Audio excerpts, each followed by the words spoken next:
नमो अरिहंताणं नमो सिद्धाणं नमो आयर्याणं नमो वज्रायाणं नमो लोये सर्वसाहुणम्।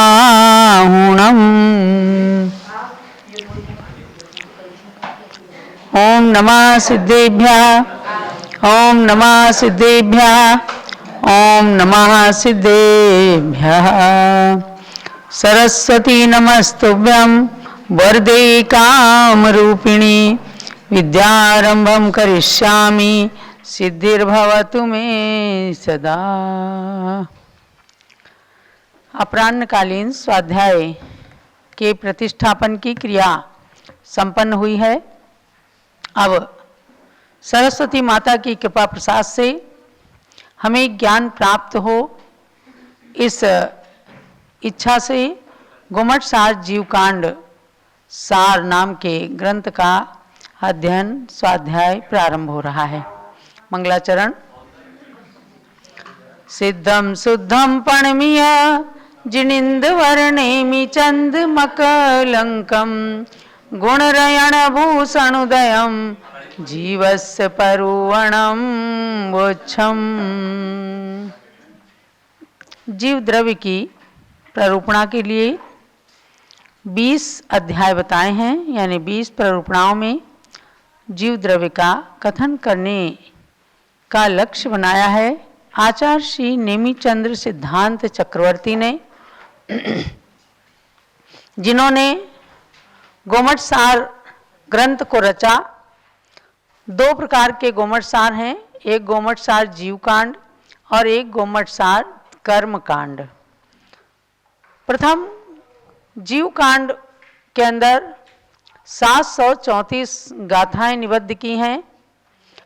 उनमें से आपको सरलता से गुम्मट सार ग्रंथ का सार ज्ञात हो सके, इस लक्ष्य को लेकर पूज्य गणिनी प्रमुख श्री ज्ञानमती माता जी ने केवल 173 गाथाओं में मुख्य मुख्य गाथाओं का संकलन किया है और उसका ही अध्ययन यहाँ पर आपको कराया जा रहा है।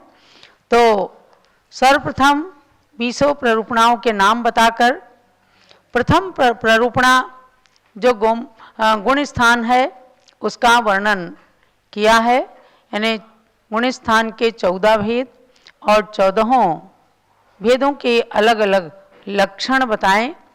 तो उन लक्षणों के अंतर्गत आपने प्रथम गुण स्थान से लेकर 7वें गुण स्थान तक के स्वरूप को जाना है।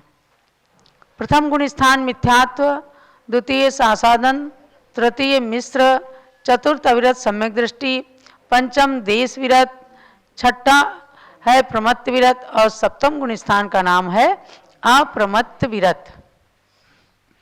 इस अप्रमत्त विरत गुण स्थान का नाम ही उसके अर्थ को समझा देता है, झलका देता है कि जहाँ प्रमाद रहित अवस्था होती है और पूर्ण संयम, सकल संयम तो प्रकट हो ही जाता है। इस गुण स्थान के बारे में आपने जाना कि संजलन कसाय और नो कसाय का जब मंद उदय होता है तब सकल संयम से युक्त मुनि उस मुनि के प्रमाद का अभाव हो जाया करता है। इसीलिए इस गुण स्थान को अप्रमत्त संयत कहते हैं। अब इसमें देखो, जानना ये है कि इस अप्रमत्त विरत गुण स्थान के 2 भेद होते हैं, यानी इसमें 2 भाग कर दिए हैं। एक है स्वस्थानाप्रमत्त और दूसरा है सातिशय अप्रमत्त। तो स्वस्थानाप्रमत्त को निरतिशय अप्रमत्त भी कह देते हैं। इसको थोड़ा सा आपको समझना है कि स्वस्थानाप्रमत्त किसे कहते हैं। गुम्मट सार के अंदर ही इसका उल्लेख किया है कि जहाँ पर व्यक्त और अव्यक्त दोनों प्रमाद नष्ट हो जाते हैं और 28 मूल गुणों का मुनिराज पालन करते हैं एवं समस्त सयल गुणशील कलियों संपूर्ण गुण और शील से परिपूर्ण हो जाते हैं, अर्थात शील के 18,000 भेद माने हैं। उन 18,000 भेदों से युक्त शील का पालन करते हैं उससे युक्त हो जाते हैं, शरीर और आत्मा के भेद ज्ञान में तथा मोक्ष के कारणभूत ध्यान में लीन हो जाते हैं। ऐसे अप्रमत्त मुनिराज, मतलब अप्रमादी अवस्था है तो ध्यान के योग्य भी उनके परिणाम रहते हैं, लेकिन ऐसे मुनिराज जब तक उपसम या छपक श्रेणी पर आरोहण नहीं करते हैं तब तक उनको स्वस्थाना प्रमत्त अथवा निरतिशय अप्रमत्त गुणस्थानवर्ती कहा जाता है।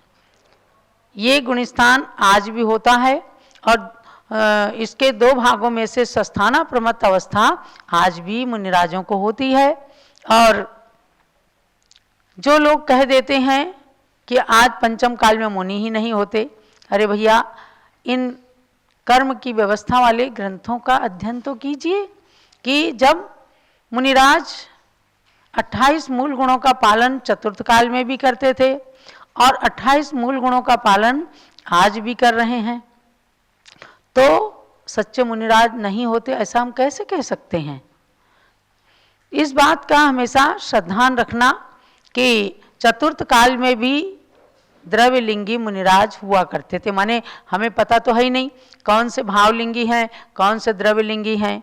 आज कई लोगों को कह दिया जाता है भावलिंगी मुनिराज हैं, अर्थात क्या भावलिंग आपने किसी का पहचाना है?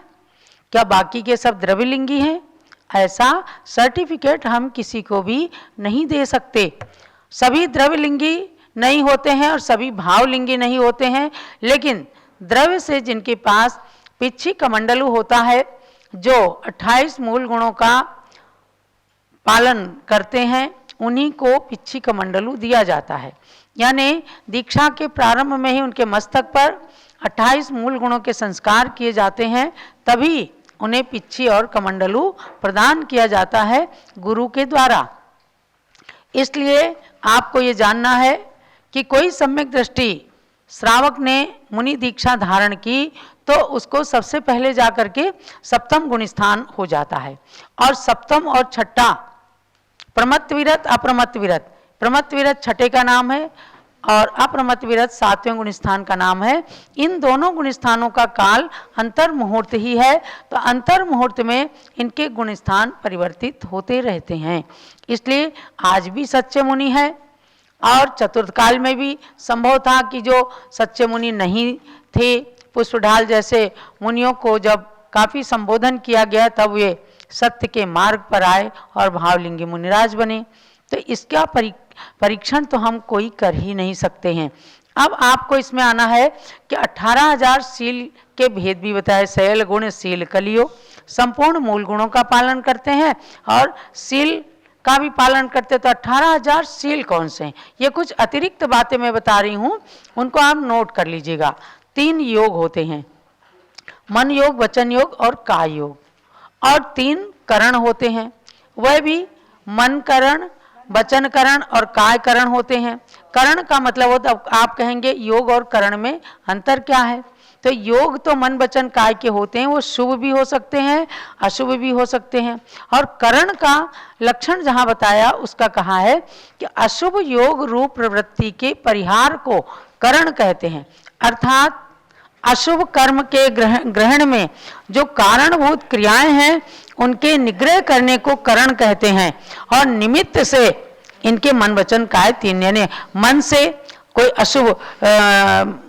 अशुभ तरह का मनोयोग बनने लग गया तो उसका एकदम निग्रह करेंगे कि नहीं, शुभ में तुरंत उसको लगाएंगे। यानी कि अशुभ से शुभ की ओर लाने की जो प्रवृत्ति है मन वचन काय के द्वारा, इनको करण कहते हैं।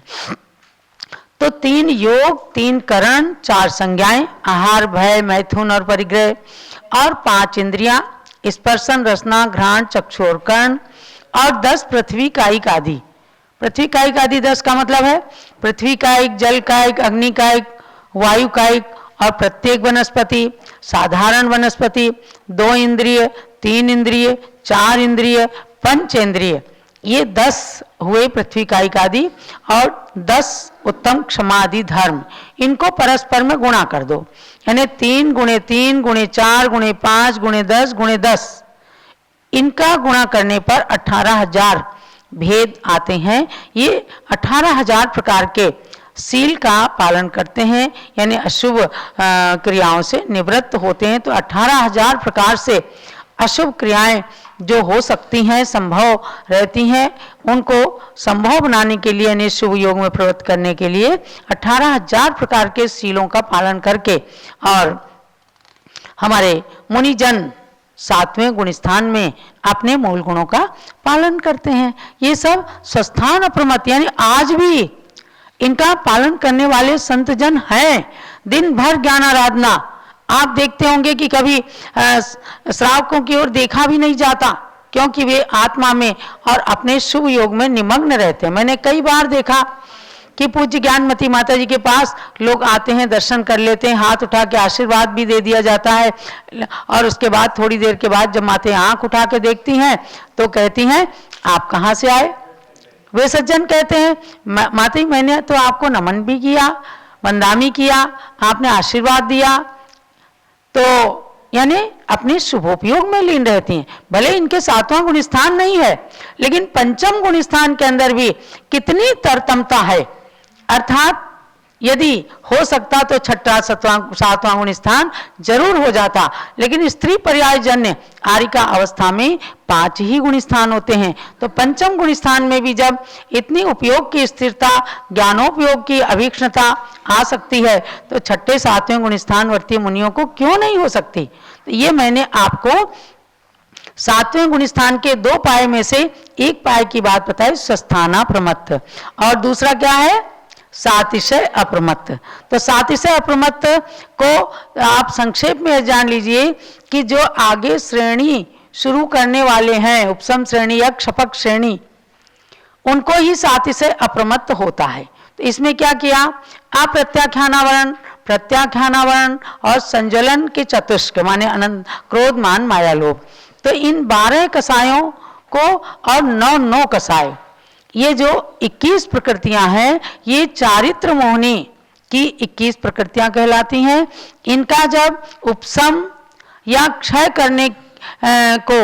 करने के लिए आत्मा के जब 3 करण होते हैं, अधा प्रवृत्त करण, अपूर्व करण और अनिवृत्तिकरण, तो 3 प्रकार के विशुद्ध परिणाम में निमित्त भूत बनते हैं। तो 21 प्रकृतियों का उपशम करके जो उपशम श्रेणी पर चढ़ने वाले हैं या क्षय करके छपक श्रेणी पर चढ़ने वाले हैं, उन्हीं के ये सातिशय अप्रमत्त नाम का गुण स्थान होता है। देखो, जब आप गोमट सात जीवकांड पढ़ ही रहे हैं तो उसकी थोड़ी सी बारीकी को भी जानिएगा। यानी अब आपने जान लिया कि अप्रमत्त गुण स्थान के 2 पाए हो गए, 2 भाग हो गए, 2 भेद हो गए। स्वस्थान अप्रमत्त, जिसे निरतिशय अप्रमत्त कहते हैं, और सातिशय अप्रमत्त माने जो श्रेणी चढ़ने के अभिमुख हैं।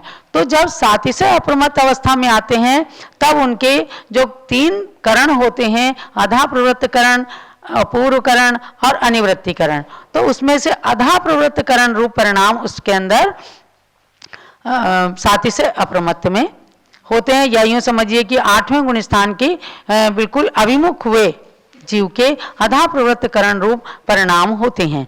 तो ये हम आपको जानना है कि सातिशय अप्रमत्त जो श्रेणी चढ़ने के सन्मुख है, वे नियम से अधा प्रवृत्त करण को करते हैं। करण नाम है परिणामों का, और वहां पर परिणाम या तो 21 प्रकृतियों के उपसम रूप होंगे या 21 प्रकृतियों के क्षय रूप होंगे। यानी 2 श्रेणियां 8वें गुण स्थान से शुरू होती हैं, एक उपसम श्रेणी और दूसरी क्षपक श्रेणी।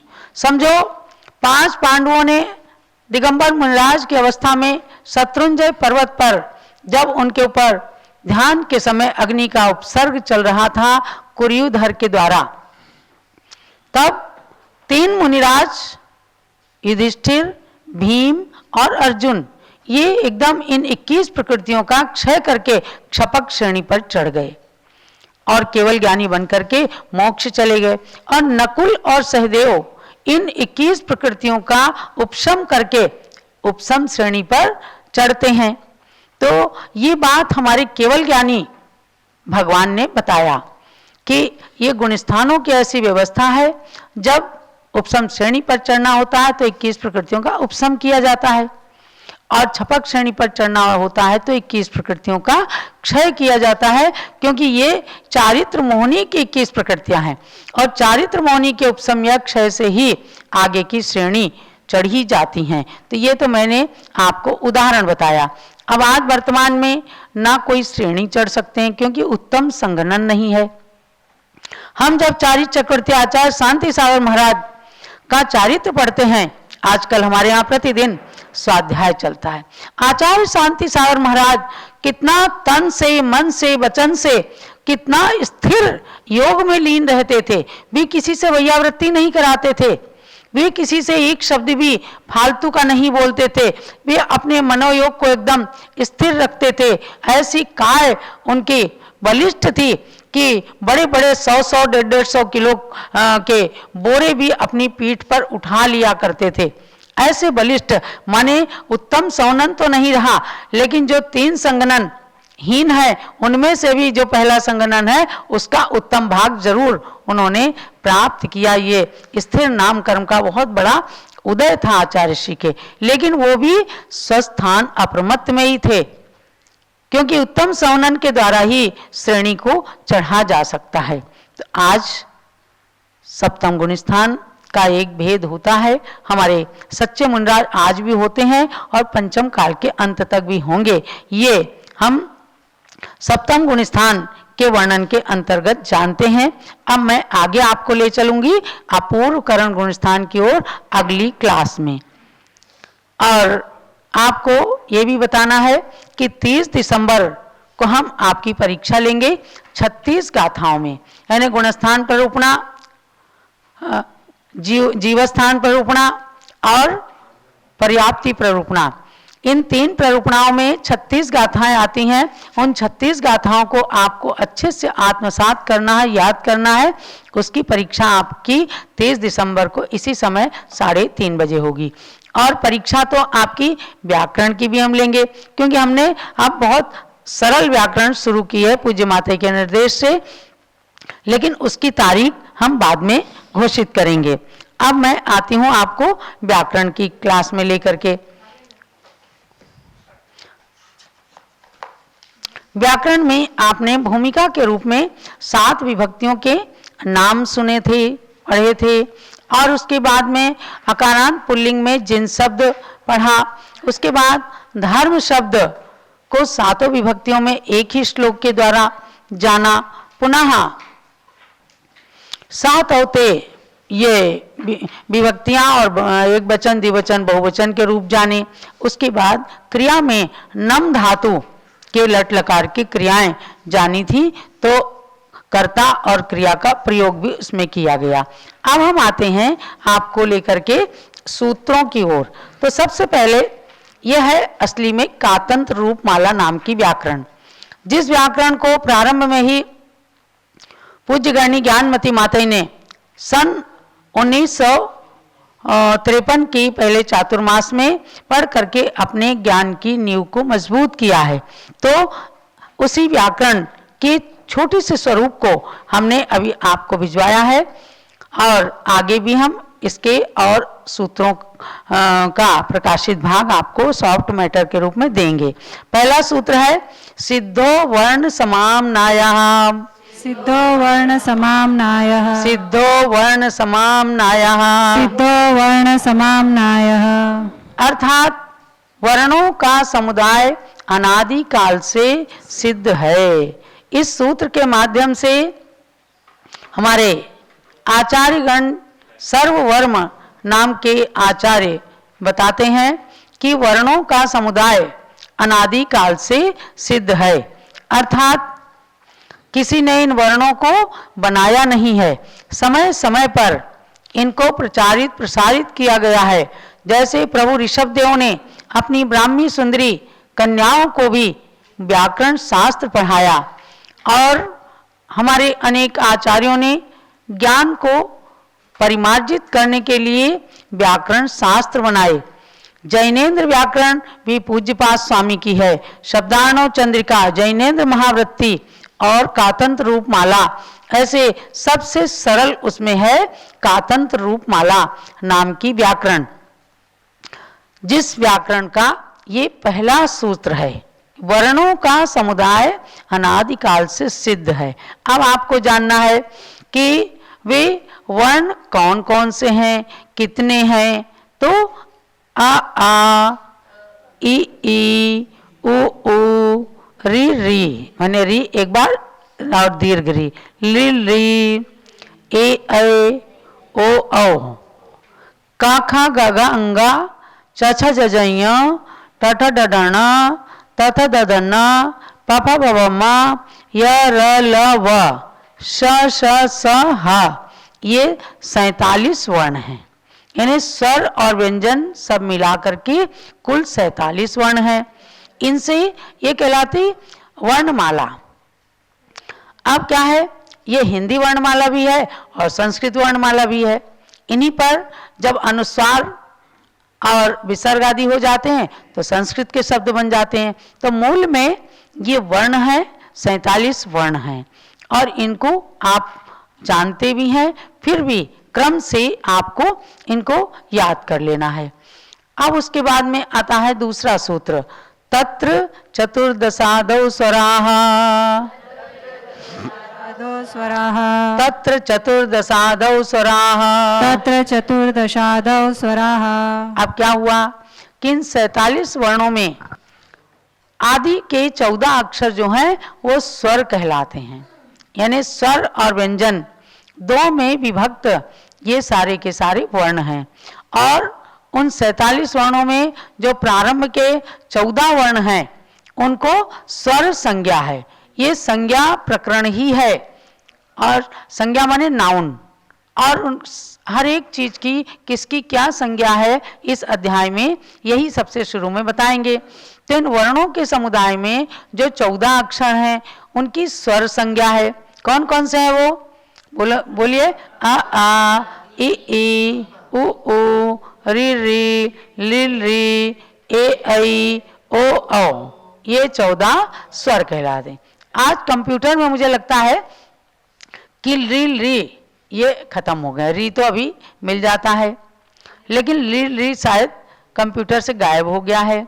लेकिन जो अनादिकालीन 47 वर्ण हैं उनमें 14 स्वर भी ये सब अनादिकालीन हैं, इसलिए आपको इन्हें पढ़ना है कि 14 स्वर कहलाते हैं। जहाँ भी कहेंगे कि स्वर का ऐसा हो जाता है, ये स्वर दीर्घ हो जाता है, तो आप समझ लेंगे कि इन 14 में से ही कोई ना कोई अक्षर है जिसकी स्वर संज्ञा है। तो स्वर संज्ञा करके बताया कि 14 स्वर हैं।